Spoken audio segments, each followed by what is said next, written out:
بشكل عام يعتبر تناول القرنفل أثناء الحمل لا يسبب أي أذى، ويمكنك رشه فوق أطباقك أو استخدامه أثناء الطهي لإضافة النكهة الإضافية. مع ذلك ينصح بتناوله باعتدال وعدم الإفراط في تناوله، لأنه يمكن أن يضر أكثر مما ينفع.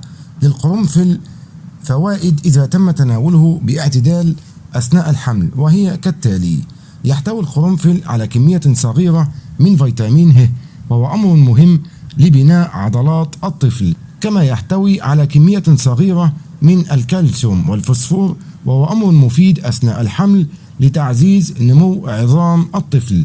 كما يعتبر مصدر غني لمضادات الأكسدة، فهو يقوم بتعزيز المناعة بجعل الجسم مقاوم للعدوى، ويعتبر مصدر كبير للمعادن مثل الصوديوم والمنغنيز والفوسفور، كلها تعزز النمو السليم عند الطفل وتطوره.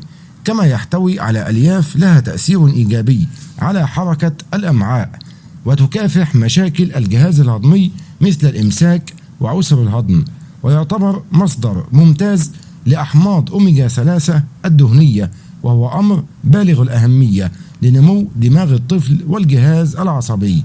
ويحتوي أيضا على مركبات الفلافونويد، والتي لها خصائص مضادة للالتهابات، وهي تخفف من آلام المفاصل المرتبطة بالحمل وآلامها وتورمها.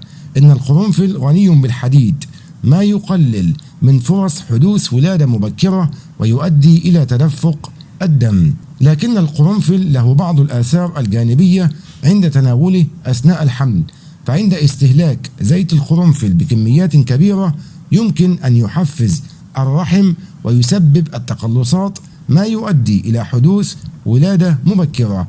كما تعاني بعض النساء من حساسية تجاه القرنفل، ما يسبب ردود فعل ومضاعفات غير مرغوب فيها. إذا لاحظت الحامل أي ردود فعل على الجسم، فهنا يجب التوقف عن تناول القرنفل على الفور. كما يمكن أن يؤدي تناول الكثير من القرنفل إلى مضاعفات أخرى مثل النزيف المعوي ومشاكل التنفس والإسهال والنوبات وآلام البطن والغثيان وزيادة حساسية الفم والقيء، وفي الحالات القصوى الفشل الكلوي. امتنعي عن استخدام زيت القرنفل. إذا كنت ترغبين في الحصول على القرنفل أثناء الحمل، فهناك بعض الطرق الآمنة لضمان هذا الاستهلاك. يمكنك غلي القرنفل. إذا كنت تعانين من انسداد في الأنف، قومي بغلي حفنة من القرنفل في الماء ثم استنشقي البخار. تناوليه بشكل طبيعي، فيمكن تناول فص أو فصين من القرنفل بعد الوجبات لتسهيل عملية الهضم.